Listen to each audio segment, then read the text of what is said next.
प्यारे बहनों और भाइयों, जय मसीह की।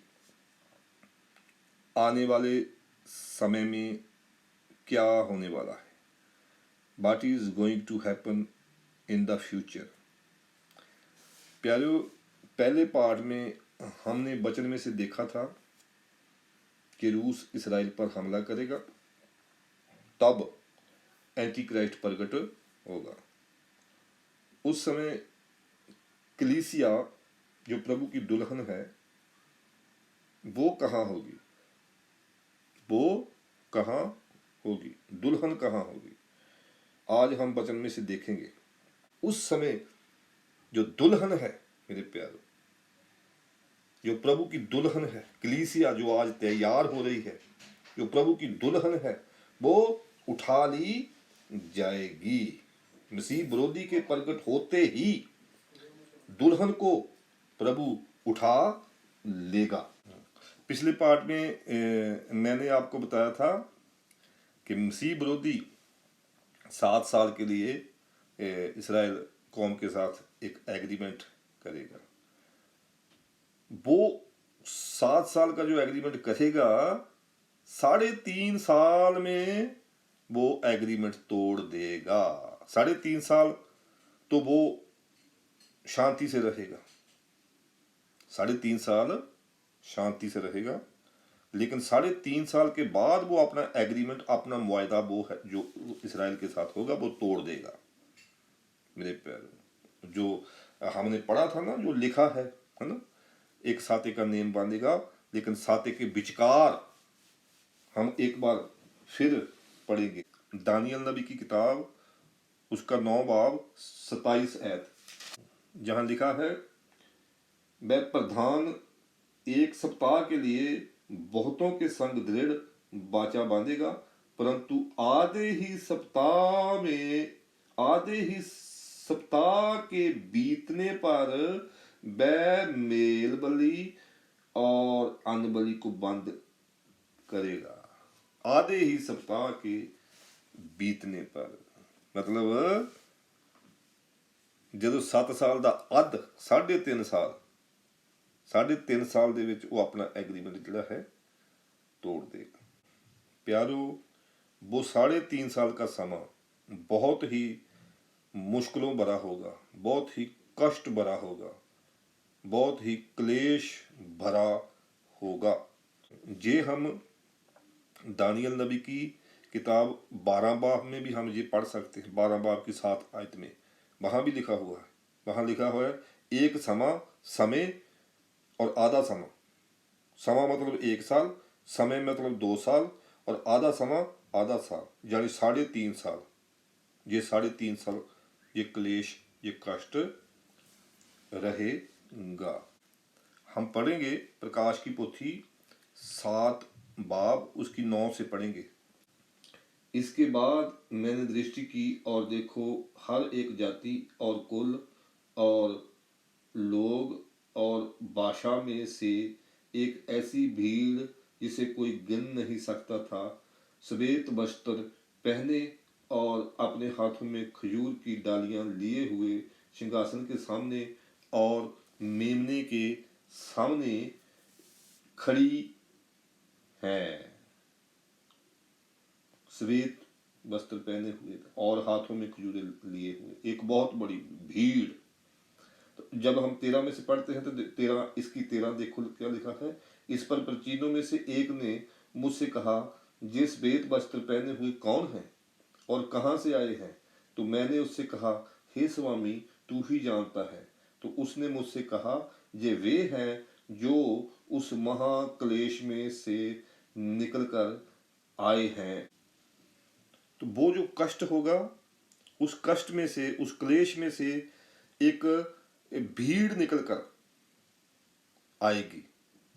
उस क्लेश में से बचकर एक भीड़ निकलेगी।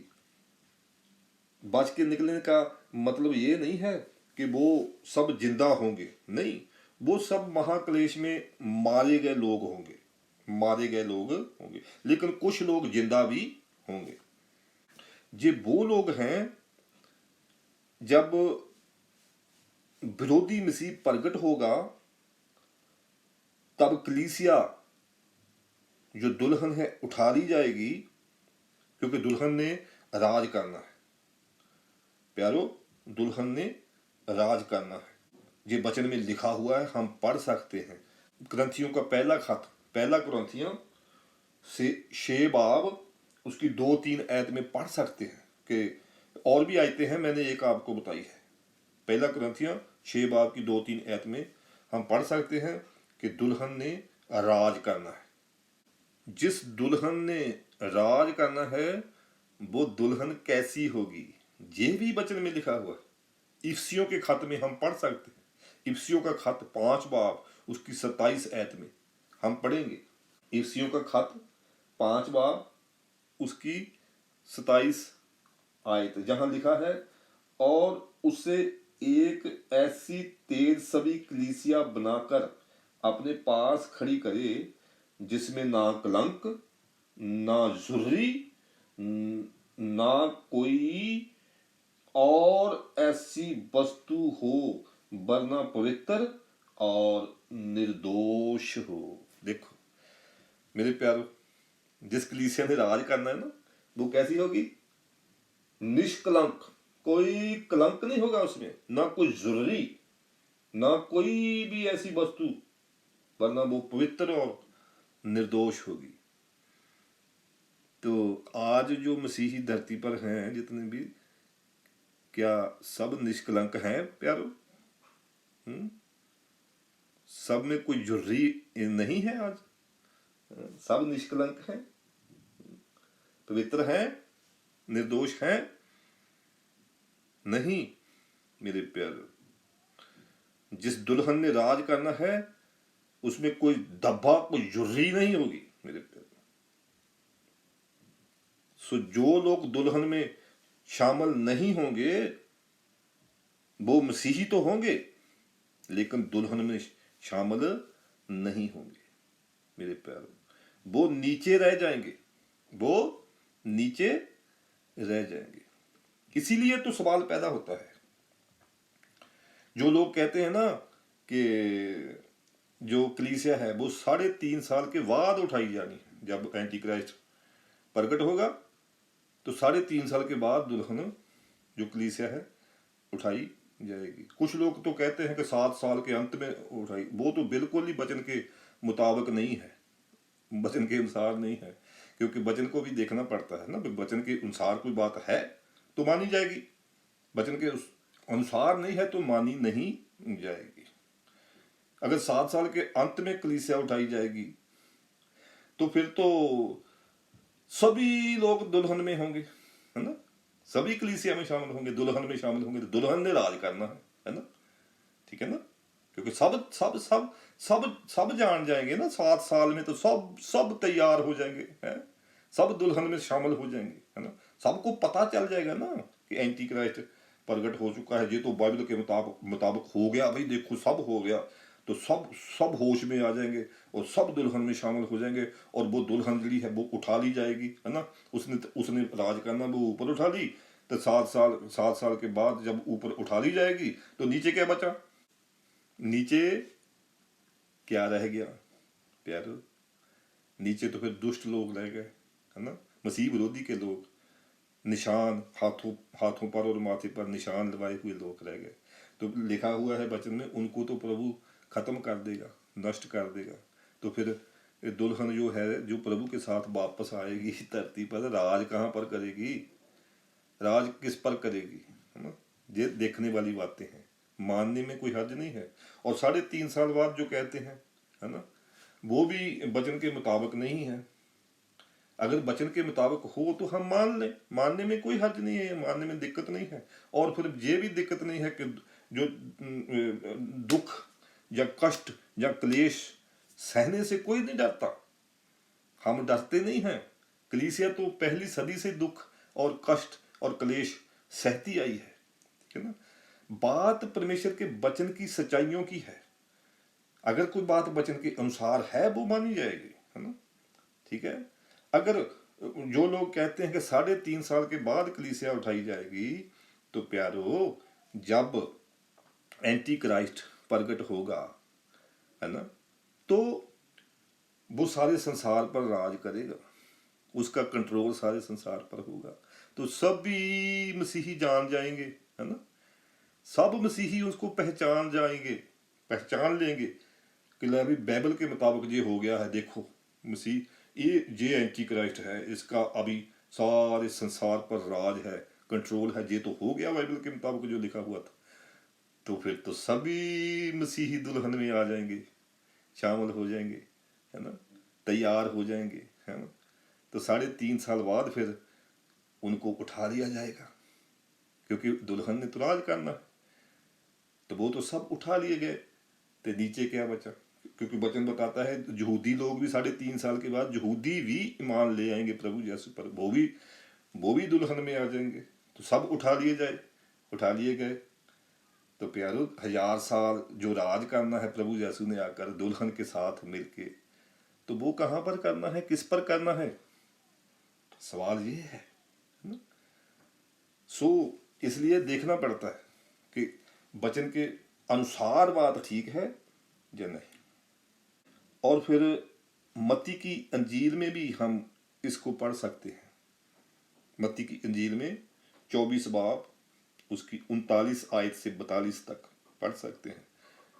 वहाँ जो लिखा हुआ है, एक छोड़ दिया जाएगा, एक ले लिया जाएगा। मेरे प्यारो, कौन छोड़ दिया जाएगा? जो मसीही तैयार नहीं होगा, जो दुल्हन में शामिल नहीं होगा, वो छोड़ दिया जाएगा, उसको उठा लिया जाएगा जो तैयार होगा। मेरे प्यारे, इसलिए वो लोग जो नीचे रह जाएंगे वो मसीही तो होंगे, दुल्हन में शामिल नहीं होंगे। ये वो लोग होंगे जिन्होंने वचन तो सुना होगा, सुनकर माना भी होगा, पर पूरी तरह अमल नहीं किया, वचन पर अमल नहीं किया। उनमें ज्यादातर नाम के मसीही लोग, जो आज नाम के मसीही हैं, वो लोग होंगे, वो लोग शामिल होंगे जो नीचे रह जाएंगे, जो अपनी मौज मस्ती में लगे रहेंगे, जय नहीं पाएंगे, जो जीत नहीं पाएंगे। तो उस समय फिर उनको होश आएगा, उस समय होश आएगा कि ये क्या हो गया भाई, है? उनकी जो जिंदगी है, उनको जो जीवन है, वो वचन के मुताबिक नहीं जी रहे होंगे, इसलिए वो दुल्हन में शामिल होने से बांझे रह जाएंगे, महरूम रह जाएंगे, और वो धरती पर रह जाएंगे। कलीसिया उठाई जाने के बाद उनको बहुत ज्यादा कष्टों में से, दुखों में से और क्लेश में से गुजरना पड़ेगा। तब उनको याद आएगा कि प्रभु यीशु के वचन पर पूरी तरह ना चलने की वजह से हम नीचे रह गए। फिर वो पक्के तौर पर प्रभु को अपना जीवन देंगे, उस समय पक्के तौर पर अपना जीवन देंगे, उस समय पूरा समर्पण फिर वो करेंगे और मौत तक वफादार रहेंगे। फिर वो लोग मौत तक वफादार रहेंगे, फिर वो सारे के सारे मारे जाएंगे। मेरे प्यारों, मारे जाएंगे। बहुत सारे लोग ईमान ले आएंगे जिन्होंने पहले वचन सुना था लेकिन ईमान नहीं लाए थे। वचन तो सुना था लेकिन प्रभु यीशु पर ईमान नहीं लाए थे। वो जैसे कि एक बेटा ईमानदार था लेकिन उसका परिवार ईमान नहीं लाया था। जब बेटा दुल्हन में उठा लिया जाएगा तब वो जान जाएंगे कि वो सही कहता था। इस तरह वो भी सब ईमान ले आएंगे और प्रभु यीशु के नाम पर मरने के लिए तैयार हो जाएंगे। इस तरह बहुत लोग प्रभु यीशु के नाम के कारण मरेंगे। उस समय बहुत सारे लोग ये कह के ईमान ले आएंगे कि प्रभु यीशु हमें माफ कर, प्रभु यीशु हमें माफ कर, हम पहले तेरे वचन की सच्चाई को नहीं समझ सके। क्योंकि दुल्हन के उठाए जाने के बाद सब समझ जाएंगे और प्रभु को जान जाएंगे, प्रभु के वचन की सच्चाइयों को जान जाएंगे और फिर प्रभु यीशु के नाम के कारण अपनी जान देने के लिए तैयार हो जाएंगे। उस समय लोगों में वचन की बहुत भूख प्यास होगी कि वचन कहीं से मिल जाए। कहाँ वचन मिलेगा, कहाँ वचन मिलेगा, पर ढूंढने पर भी वचन नहीं मिलेगा, ढूंढने पर भी नहीं मिलेगा। उस समय वचन का अकाल पड़ जाएगा, कोई वचन सुनाने वाला भी नहीं होगा।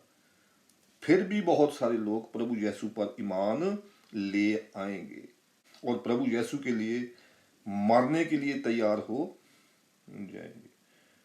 उस वक्त पवित्र आत्मा धरती पर नहीं होगा, पवित्र आत्मा नहीं होगा। दुल्हन उठा ली जाएगी, पवित्र आत्मा भी उठा लिया जाएगा। लोग अपने आप खुद ब खुद प्रभु की तरफ आएंगे, प्रभु पर ईमान लाएंगे।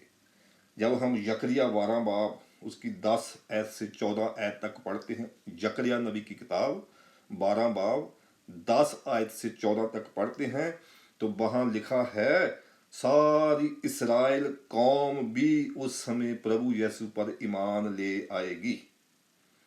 प्यारो, ये है वो बड़ी भीड़, ये है जिनके हाथों में खजूर की टहनियां है। ये खजूर की टहनियां जो हैं, इनका अर्थ है कि वो बड़ी भीड़ धरती पर है, धरती पर मेरे प्यारो। लेकिन ये सब लोग दुल्हन में शामिल नहीं होंगे। ये लोग बड़े क्लेश में से निकलेंगे लेकिन दुल्हन में नहीं होंगे, पर नरक से बच जाएंगे, नरक से बच जाएंगे। प्रभु की दया देखो, दरवाजा बंद होने पर भी मौका है, द्वार बंद होने पर भी मौका है। प्यारो, प्रभु तो चाहता है कि ज्यादा से ज्यादा लोग दुल्हन में शामिल हो जाएं, पर ज्यादातर लोग वचन को ऐसे ही समझते हैं, मखौल समझते हैं। मेरे प्यारो, इस बड़ी भीड़ में से वो लोग भी होंगे जो उस क्लेश में, उस कष्ट में प्रभु यीशु के लोगों की सुध लेंगे।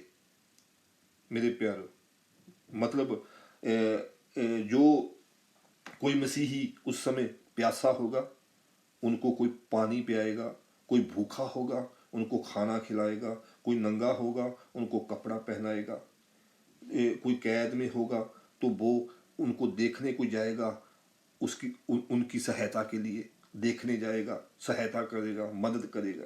ये हम मत्ती की इंजील 25 अध्याय में पढ़ सकते हैं। मत्ती 25 बाब उसकी 31 से लेकर 46 तक पढ़ सकते हैं। असल में ये जो वचन है मत्ती 25 बाब, ये उस समय के लिए है। असल में हम इस समय के लिए भी इस्तेमाल करते हैं, लेकिन असल में अगर देखा जाए तो उस समय के लिए ये वचन है मेरे प्यारे। इसमें हिंदू, मुस्लिम, सिख सब लोग होंगे उस बड़ी भीड़ में। एक बहुत बड़ी भीड़ होगी जिसकी कोई गिनती नहीं कर सकता, और ये सब लोग श्वेत वस्त्र पहने होंगे, श्वेत वस्त्र पहने हुए 1000 साल बादशाही में शामिल होंगे। लिखा हुआ है प्रभु यीशु की सेवा करेंगे, उपासना करेंगे, हैकल में आया जाया करेंगे। प्रभु यीशु दुल्हन के साथ जब जैतून के पहाड़ पर उतरेगा तो दुल्हन प्रभु यीशु के साथ जो वापस आएगी प्रभु के साथ, तो वो प्रभु यीशु के साथ 1000 साल बादशाही करेगी, राज करेगी। मेरे प्यारे, दुल्हन राज करेगी। तो उस बादशाहत में ये लोग होंगे, ये बड़ी भीड़ उस बादशाहत में होंगी, क्योंकि उस राज में कोई दुष्ट शामिल नहीं होगा, दुष्ट लोग उस राज में नहीं होंगे। धरती ऊपर पूरी दुनिया पर ये लोग होंगे, ये जो बड़ी भीड़ है ये धरती ऊपर पूरी दुनिया पर होंगे और प्रभु यीशु यरूशलेम में बैठकर बादशाहत करेंगे, बादशाहत करेंगे मेरे प्यारे। आखिर में मैं ये भी बताता चलूं कि ये जो बड़ी भीड़ है और जो दुल्हन उठाई जानी है उसमें बहुत फर्क है। वचन के मुताबिक दुल्हन के सरों पर मुकुट होंगे और उनको शुद्ध और चमकदार महीन मलमल पहनने को दिया जाएगा, लेकिन वो जो बड़ी भीड़ है वो सिर्फ श्वेत कपड़ों में है। हम प्रकाश की पोथी 19 बाब उसकी 7-8 आयत में देख सकते हैं, 19 बाब उसकी 11 से 14 में देख सकते हैं। लेकिन जो बड़ी भीड़ है इनके सरों पर मुकुट नहीं है, सिर्फ हाथों में खजूर की टहनियां हैं। प्रकाश की पोथी 7:9 आयत, प्रकाश की पोथी 7 बाब की 13-14 आयत, हम ये फर्क देख सकते हैं मेरे प्यारो। सो प्यारो, आने वाले समय में क्या होने वाला है मसीही लोगों में और इस दुनिया में, ये बाइबल जो परमेश्वर का वचन है सब कुछ बताता है। हजारों साल पहले परमेश्वर ने बाइबल में लिख दिया है, लिख दिया है। आमीन।